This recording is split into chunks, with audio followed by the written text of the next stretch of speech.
দুজন ব্যক্তির ঘটনা পড়লাম। একজন ব্যক্তি প্রচণ্ড রকম আবেদ, প্রচুর ইবাদত করে।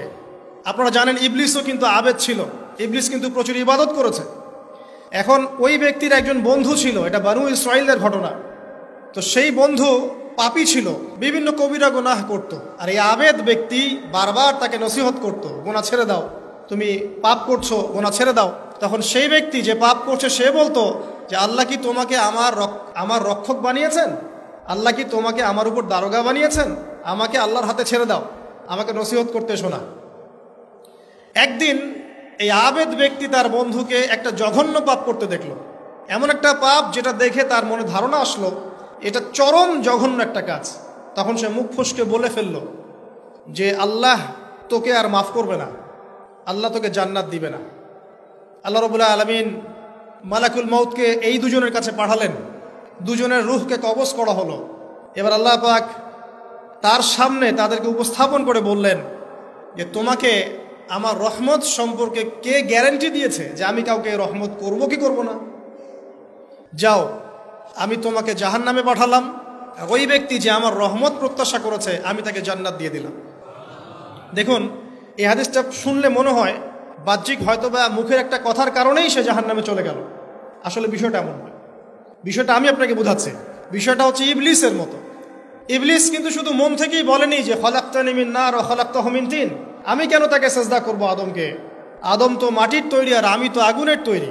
এটা ইবলিসের শুধু মৌখিক স্টেটমেন্ট ছিল না, কারণ কি ছিল? আবা ওয়াস্তাকবার, সে উদ্ধত হয়েছিল, অহংকার প্রদর্শন করেছিল। ভিতর থেকে ইন্টারনালি সে অহংকারী ছিল, সে আন্ডার এস্টিমেট করে কথাটা বলেছে, শুধু মৌখিকভাবে বলে নাই। কিন্তু ঠিক এই ব্যক্তির ঘটনা এমনই, সে মন থেকে অহংকারী হয়ে উঠেছিল, যদিও বা সে আবেদ ছিল।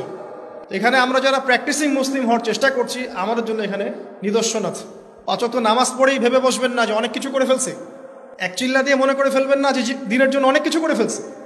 একটা হজ করেছেন, ওমরা করেছেন, সিয়াম রেখেছেন, দিনের জন্য দান সদকা করেছেন, একটা মাদ্রাসা মসজিদ করেছেন, ভেবে বসবেন না আপনি সব অনেক কিছু করে ফেলেছেন এবং অন্যরা সব ককরোচ তেলা পোকা, ওরা জাহান্নামে যাবে, এমনটা মনে করবেন।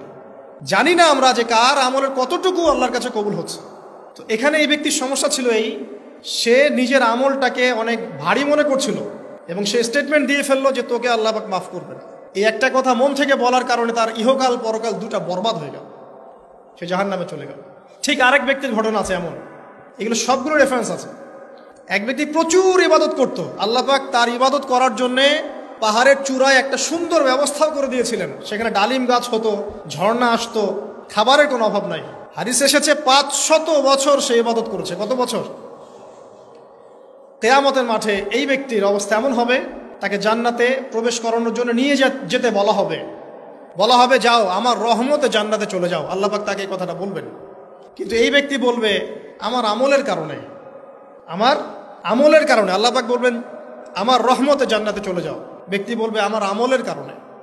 আল্লাহ রাব্বুল আলামিন তখন তাকে দেওয়া সমস্ত নেয়ামতগুলোকে এক পাল্লায় করবেন আর তার সমস্ত আমলকে আরেক পাল্লায় করবেন। তারপর দেখা যাবে আল্লাহর সমস্ত নেয়ামত তার একটা চোখের সমান হয় নাই। কথা কি বুঝতে পারছেন? একটা চোখের যে নেয়ামত আল্লাহ পাকের, সমস্ত আমলও 500 বছরের ইবাদত এতটুকু হয়নি। তারপর তাকে বলা হবে ওকে জাহান্নামে নিয়ে যাও। এবার জাহান্নামে যাওয়ার সময় সে বলবে আল্লাহ তোমার রহমতে আমাকে মাফ করে দাও। তখন আল্লাহ পাক তাকে আবার ডেকে নিয়ে আসবে, বলবেন যে তোমাকে যে আমি ইবাদত করার জায়গা করে দিয়েছিলাম, এটা কি তুমি নিজে করেছো না আমি করেছি? সে বলবে আপনি করেছেন। তোমাকে যে আমি সৃষ্টি করেছিলাম তখন কি তুমি কোন আমল করেছিলে? বলবে না। তাহলে তোমাকে যে সৃষ্টি করেছি আমি, এটা কি তোমার আমলের কারণে? না। তোমাকে সারা দুনিয়াতে এত নিয়ামত দিয়েছি, এটা কি তোমার আমলের কারণে? সে বলবে না। তখন তাকে জান্নাতে প্রবেশ করানো হবে।